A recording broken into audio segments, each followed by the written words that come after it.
Welcome back to A Wild Approach. My name is Macy, and in today's video, we are going to be talking about butterflies.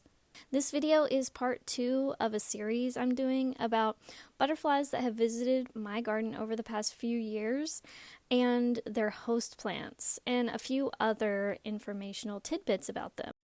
In today's video, I'm getting my information from a book called Butterflies of Tennessee by Rita Venable. This is a field guide, and it has so much information in here, and I love this book so much. And I highly recommend that wherever you live, you find your local butterfly or moth field guide. And there may be several different ones, but I highly recommend you do that if you are able to. And I'm also going to share some links in the description of other resources you can go to and learn more about host plants, keystone species, native plants in general for your area, because it does depend on your ecoregion. So let's jump into this video. The first butterfly we're going to talk about today is the common buckeye. I always joke with my husband that this is his favorite butterfly. I forget how it started, but it became sort of a joke between us. And so I really think this butterfly is really cool. I think it's beautiful. I think it's interesting. I think it's pretty easy to identify. It's got these huge eye spots on its wings that just really stand out. So I think this is one of those that you can easily spot. And it's also, it's called common buckeye, and it is pretty common. So let's talk about the host plants. Common buckeye uses English common blackseed and Virginia plantain, butter and eggs, snapdragon, wild petunia, roundleaf cancerwort, garden foxglove, slenderleaf, purple and beech false foxglove, Yapon black senna, Kenilworth ivy, American and water speedwell, and lanceleaf fog fruit. So, out of those, I think that wild petunia would probably be the one that I would have in my garden. I've also seen in other sources somewhere that they host on obedient plant, but I am not 100% sure on that, so you may want to do some side research on that. But they nectar on several different species: white crownbeard, goldenrod, fleabane, white clover, smartweed, sumac, woolly croton, blackberry, swamp milkweed, mint, leafy elephant's foot, blanket flower, thoroughwort, and dwarf zinnia. This is one of those that's pretty easy to attract. It just kind of shows up. And I just think it's such a delightful butterfly. I love it so much. And according to this book, it is active between May and December in Tennessee. Hey guys, can you do me a quick favor, pretty please? Could you hit the like button and the subscribe button under this video? It really helps me know which videos resonate with you guys. Do you need a short, quick guide to get started in wildlife gardening? Well, turns out I've got just the thing. I just came out with a new free ebook just for you, and it's called A Wild Approach to Gardening 101. And it's available on my website today at macylou.com/shop. It's free, so go check it out. What do you have to lose? Next up is the common checkered skipper. This is one of those really cute ones that I love seeing in my garden. And before I jump into host plants and nectar sources, I will say that I have seen this butterfly hanging out on new mulch, new freshly laid down manure, freshly laid down soil, things like that. It does seem like they like to hang out on bare soil sometimes, but I've also seen it nectaring on a lot of asters. So some of them have been just native asters that just volunteer in my garden and just show up, like the white ones, but also it really likes my late purple asters. So those are some things I've seen it on in my garden, but let's get into the host plants and the other nectar sources. Common checkered skippers use plants in the mallow family, both wild and cultivated for host plants. These include hollyhock, crested anota, Cuban jute, velvet leaf, and flower of an hour, plus Carolina, musk, prickly, hispid false, common, and high mallows. And just a note, I highly recommend when you plant things for these butterflies that you try your best to first plant the natives. Try to find the native plants that are their host first. And of course, it also depends on where you live. This book is specifically geared toward Tennessee, and not all the plants in this book are native. So you do want to do a little bit more research than what is in this book if you are focused on native plant gardening.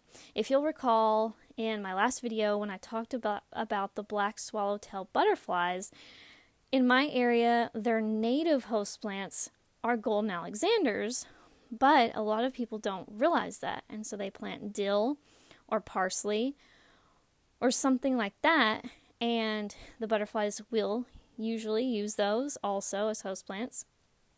And so my advice is start with the natives, and if for some reason you cannot get your hands on seeds for the native plants or the plants themselves for whatever reason where you live, then go for the non-natives, as long as they're not invasive. Whatever you do, please, please, please avoid invasive plants at all costs in your garden. We should really be trying to remove the invasive plants rather than adding invasive plants to our gardens. And this isn't to say that you can just wave a magic wand and get rid of every single invasive plant on your property all at once. That is very difficult and unlikely to happen, especially depending on the size of your property and the invasive plant pressure. But all that to say is, when you are adding host plants in your garden, you first want to make sure, is that butterfly actually native where you live? Is the common checkered skipper actually native in your state? So you do want to cross-reference this video with your local resources. And that's so important because I don't want you to spend a ton of time and effort and work creating habitat for butterflies that aren't even native to your area. So keep in mind that I am in Tennessee, and this book is Tennessee-based, but there are a lot of overlaps with states near me and states even north of me, south of me. So there's overlap, but it's not perfect to every single area. And if you live out west, you're probably going to need a whole different set of instructions, because I think there's a whole different set of butterflies over there. Now, I know there's, again, overlap. Like, I know monarchs are over there too, just like monarchs are over here. But again, you've got to look at your local information. So this is just to get you started and to help you if you are closer to me. But let's get back to the common checkered skipper. So when it comes to nectar sources, they'll use things like wingstem, mistflower, bitterweed, doll's daisy, white heath aster, prickly mallow, and globe amaranth.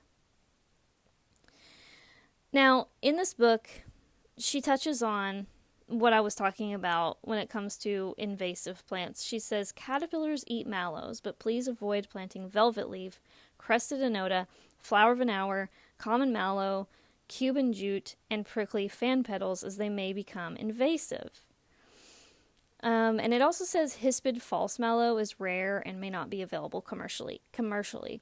So we really want to be careful what we're adding to our garden. We don't want to create an invasive nightmare. And common checkered skipper is active between April and November in Tennessee.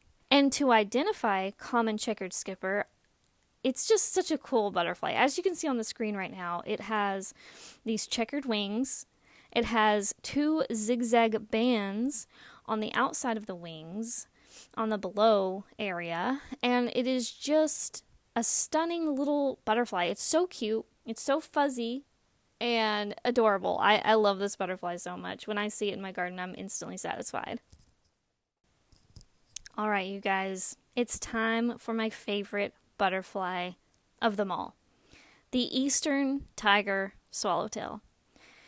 This has been my favorite butterfly for years, and it's just stunning to me. It has a beautiful, almost zebra stripe look to it, and of course they're calling it the tiger swallowtail because it's more like tiger stripes, right? And it has this yellow beautiful yellow, and the yellow can be more faded or it can be more bright depending on the individual butterfly itself. And the females tend to have more of a blue mountain range than the males do. The males tend to have less of the blue on them, and sometimes none at all, almost. And I noticed that, at least in my garden, the males usually look a little bit smaller than the females, because I saw a male last year and it was just so small. And I was like, oh, I guess I usually see the females hanging around, because this male looks so tiny to me in comparison. And it had almost no blue on it, the mountain range, graphic. It didn't really have that.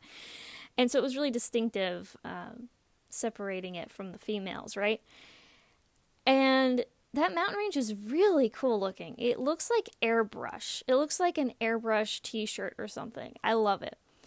Keep in mind that the Eastern Tiger Swallowtail can have a dark form. And the dark forms are female. And the dark forms are, in my research, they are mimicking the pipevine swallowtail butterflies. Because the pipevine swallowtail butterflies are toxic for predators. So, mimicking the coloring of a pipevine swallowtail butterfly is really a great adaptation to have to help these butterflies have more of a likelihood of surviving. So here we go. Let's talk about Eastern Tiger Swallowtail host plants. As a lot of you know, if you have been watching my channel for a while, you know that I have black cherry in my garden. Black cherry is one of the host plants, and our native cherries, remember, native, Prunus species, that's what cherries are.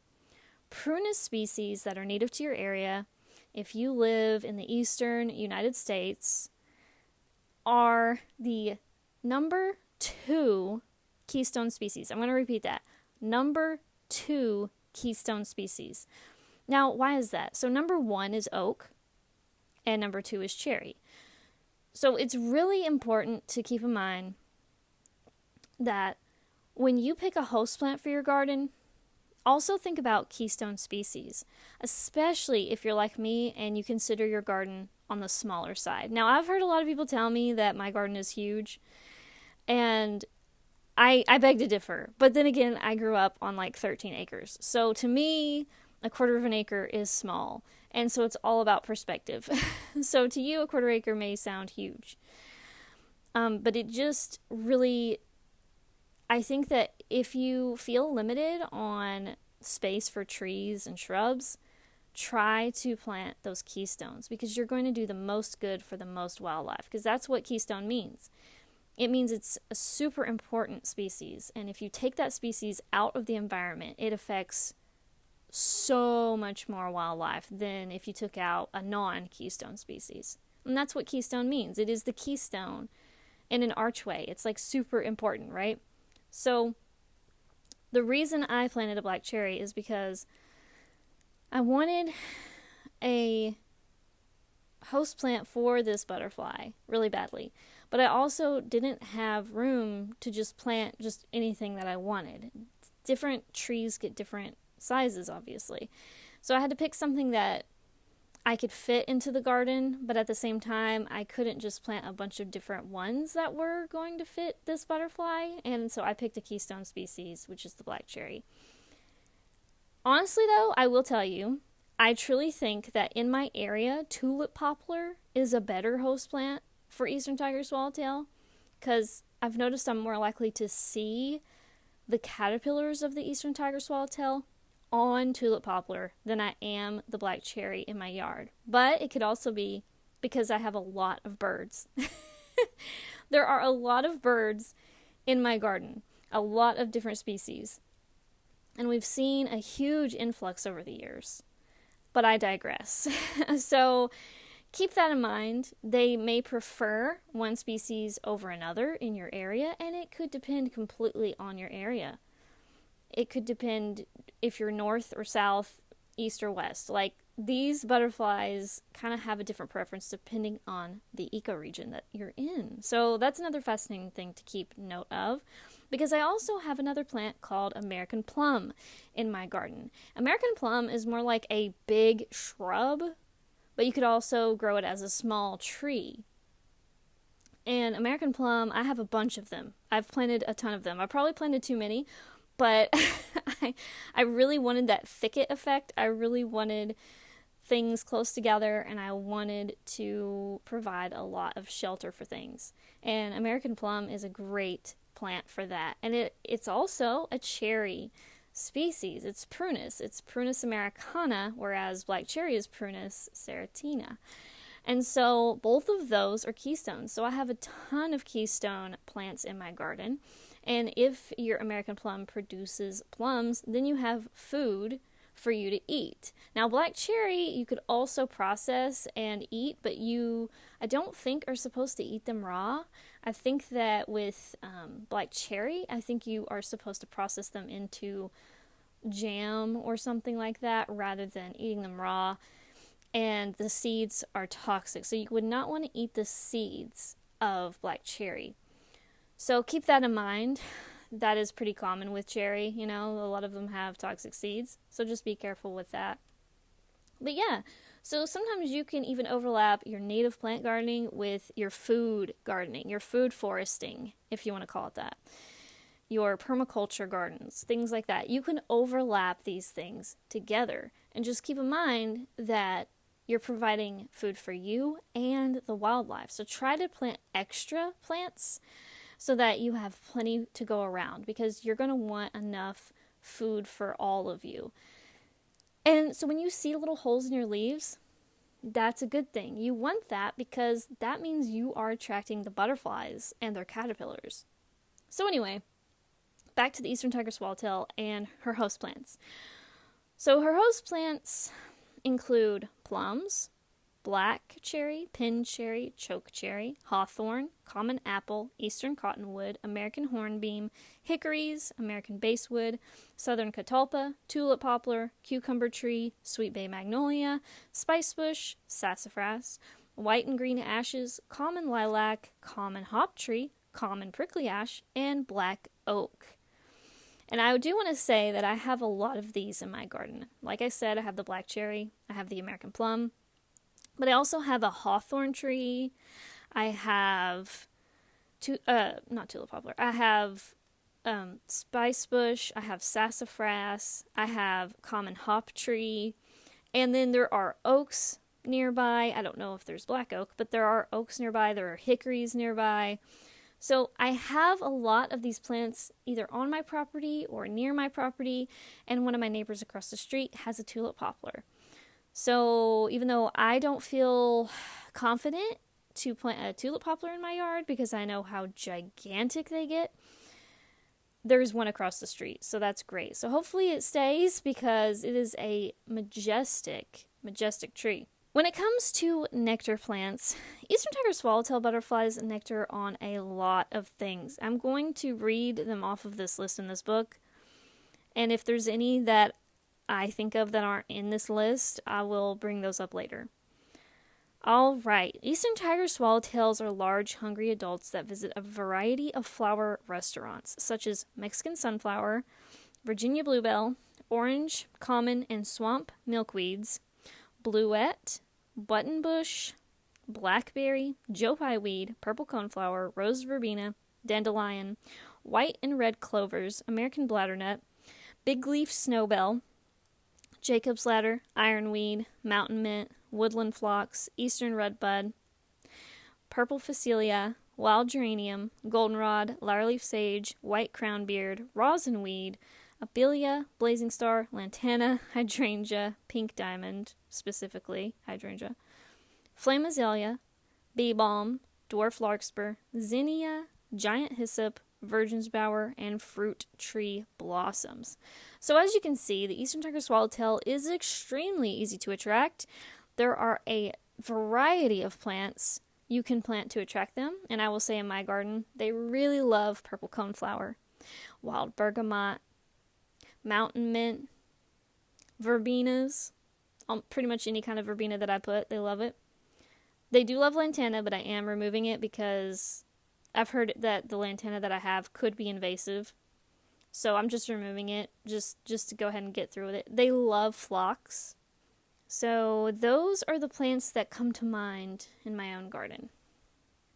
And they're active between March and September in Tennessee. Next up is the Great Spangled Fritillary, you guys. This butterfly is gorgeous. It has amazing coloring on the top and the bottom of its wings. The top can range between yellows and oranges mixed with browns near the body, and the bottom has a cream-colored band, and that helps you distinguish it from the other fritillaries. So, let's talk about houseplants. It's pretty simple. Great Spangled Fritillaries use violets as houseplants. That's right, people. Stop killing your lawn violets. Let your lawn violets live, okay? In fact, I highly recommend moving some of them to your garden beds. Now, I know. I hear a lot of traditional gardeners giving the red alert when I say that. They freak out. So if you're freaking out, calm down. It's going to be okay. Violets are really nothing to be afraid of. I know people think of them as aggressive, and it may depend on where you live. I live on a hill. I have really good drainage. I have full sun. Most of my garden is full sun. And so, yes, they spread a little bit, but they don't take over my garden. So taking over a garden to me means a whole other thing, but they're native, so they cannot be invasive. Let's repeat that for the people in the back. If violets are native to you, then they cannot be invasive, but they can be aggressive. So it may depend on what kind of garden you have. Do you have a very moist, shady garden? They might be a little bit more prolific for you. So keep that in mind. But for me, they spread a little bit, but they spread in such a graceful way for me that they give me a little bit of weed suppression. They don't give me the sense of impending doom that some people seem to feel when they think of violets. And remember, they're houseplants. And remember, they're edible. And remember, they're beautiful. I just don't understand the demonization of violets. I think it's a little bit of a perfectionistic element to it. I think some people do want their lawn to be perfect, exactly the species of grass that they put there, and they don't want anything else there. But that is just not how we roll at Swallowtail Lodge, which is what I call my property here. We do not roll that way. We have always let our lawn be a messy, weedy lawn rather than just one species of grass. We've always allowed the flowers to bloom in the lawn, and we used to mow way too low, but then we raised our mower, and we don't do that anymore. We no longer scalp our lawn anymore. But anyway, I digress. Violets are a very important species of plant for the butterflies. So I just want people to be aware. Don't demonize these flowers. In fact, if you'll notice, a lot of the pansies, I think they're called pansies or viola or whatever, that you buy at the garden center, they have these big flowers, right? And they're really beautiful, don't get me wrong. But guess what? You already likely have your own native equivalent of that in your own garden, because I think they're related to those. So just keep in mind that just because the flowers are slightly smaller than your store-bought ones, it doesn't mean that they're not as good. They're wonderful plants, they're beautiful, and they're such a delight in the spring. I mean, who doesn't love seeing a carpet of blue, purple, or white violets on their lawn? I don't get it, but who am I to judge?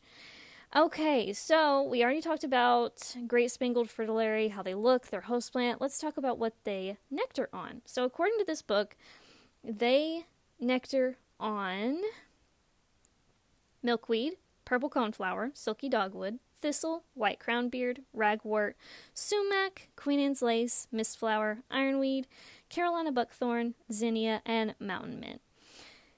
I can attest that they love orange milkweed or butterfly weed. They love butterfly weed. And they love the lantana that I told you is possibly invasive, so don't plant that one if it's invasive in your area. There are some areas where lantana is native, but it's also a specific lantana. I think it's called Texas lantana. So if you're in Texas and you have Texas lantana, I'm not talking about you.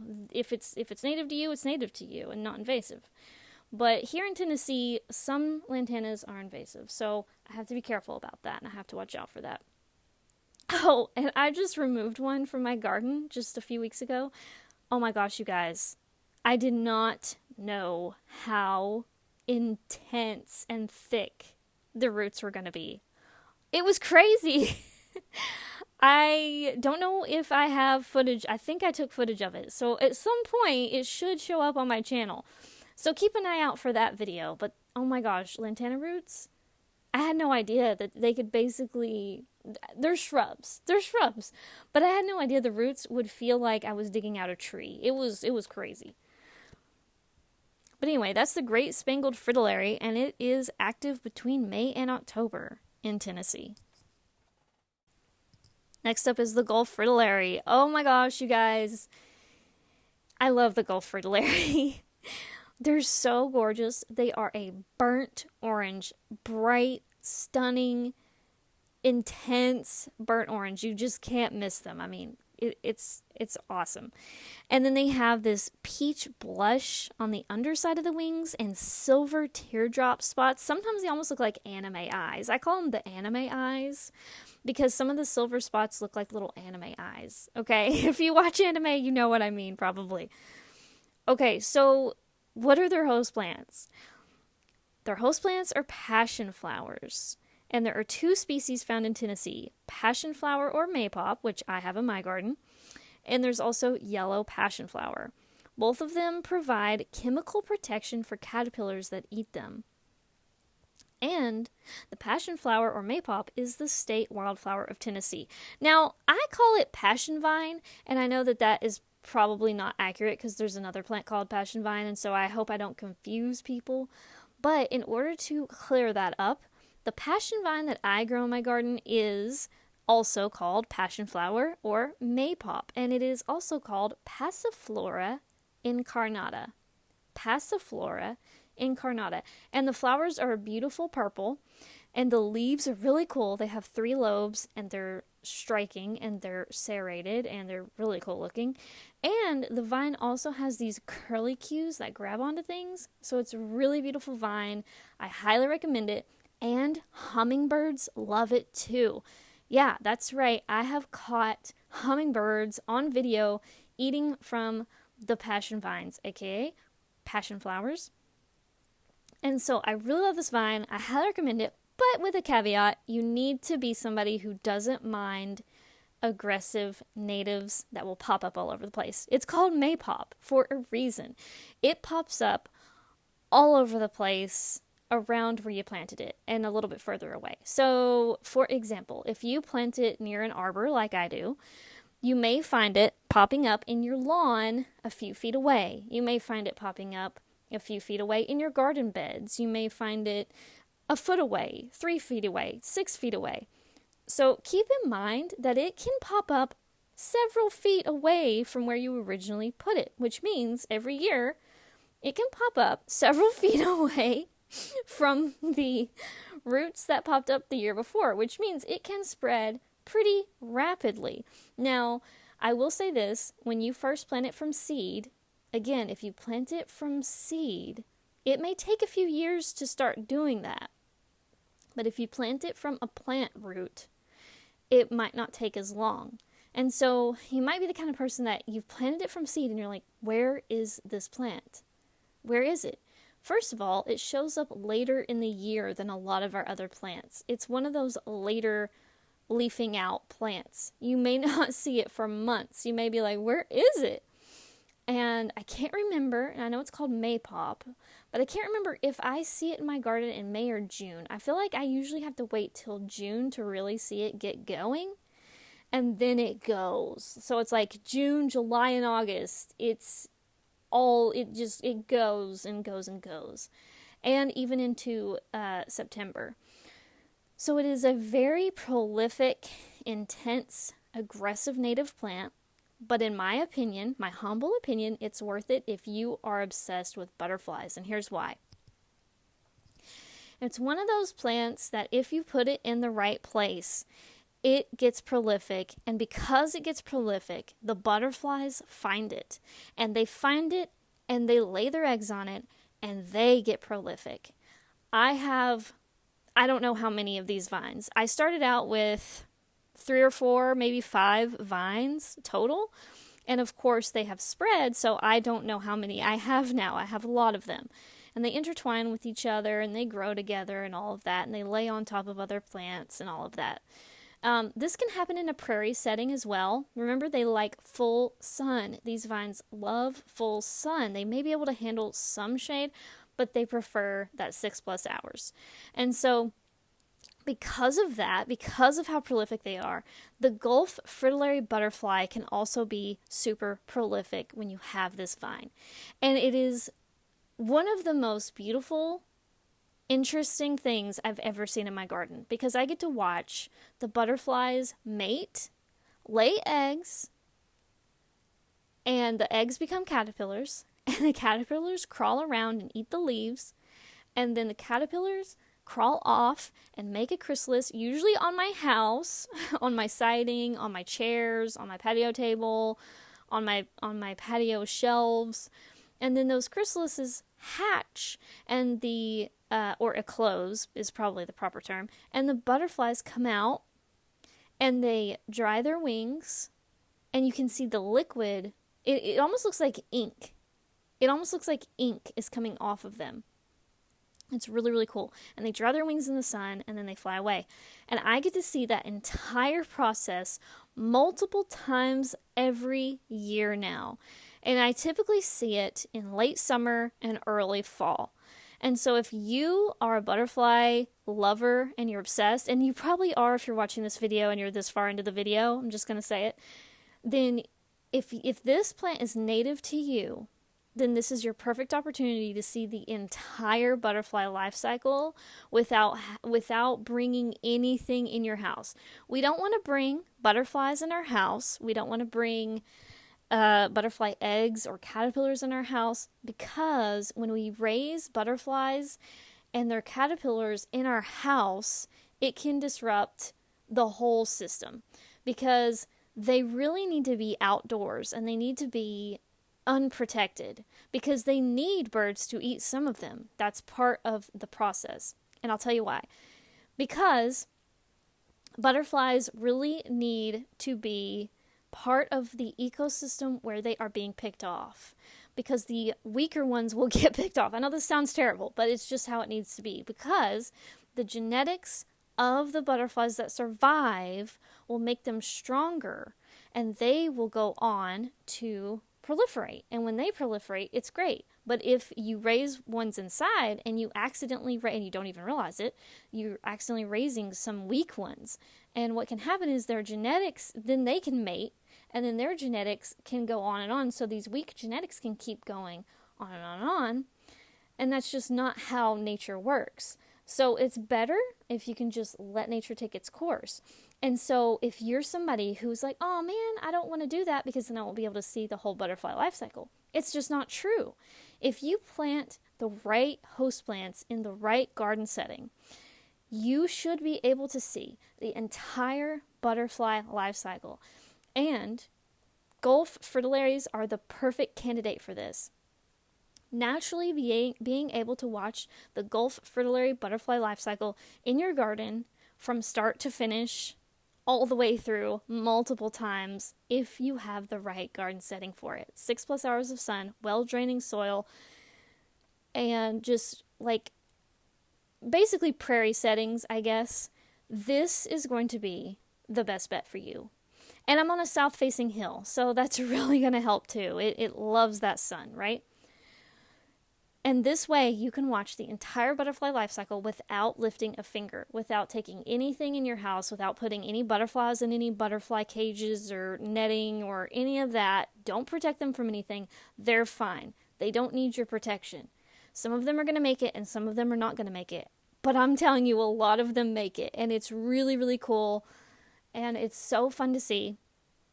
So, highly recommend. Now, what do they nectar on? Okay, let's talk about it. They like to nectar on zinnias, lantanas, goldenrod, cultivated marigold, thistle, blazing star, blanket flower, ironweed, mistflower, verbena, giant hyssop, world sunflower, Tennessee coneflower, and many other flowers. They will nectar on a lot of different things, you guys, and they are happy little butterflies. They are so cute. Actually, they're not really little. I consider them a medium-sized butterfly. But anyway, they are active between May and November. So most likely, like I said earlier, the vine pops up in May or June in my area. And so that coincides perfectly with when these Gulf fritillaries are on the wing, when they're active, when you can see them, when you can watch them. So when you plant a maypop, aka Passiflora incarnata, in your garden, if it's native to you, don't fret if you don't see it breaking through the soil until May or June. Don't assume it's dead, okay? I did that multiple times. I was like, it's not coming back. And it always came back. It always came back. I just thought that it was dead because it's a late plant. So anyway, that is the last butterfly we're going to talk about today, the Gulf fritillary butterfly. I hope this video was enlightening for you. I hope it was helpful and fun. It was a little bit longer than our first one, and I just had so much I wanted to talk about in this one. But stay tuned for the next episode of the series. It may not come out next week, but it might come out the week after that or the week after that, depending on what I edit and what I upload, because I have footage to upload and edit that I haven't edited yet. So I don't really know how many episodes are going to be between this one and that one. So stay tuned, and I will see you next time. Don't forget to leave a comment down below and let me know which of these 5 butterflies are your favorite in this episode. And tell me why. And tell me if you have any experience watching them in your own garden. And I'll see you in the next video. Bye, guys. Hey guys, don't forget to follow me on Blue Sky and Instagram. These are the 2 best social media accounts other than YouTube, where you can find me and you can see me post photos of the garden, thoughts on wildlife, and more. So don't forget to follow me over there. Brand new items are now available in the shop. Thanks so much to viewers like you for supporting the channel.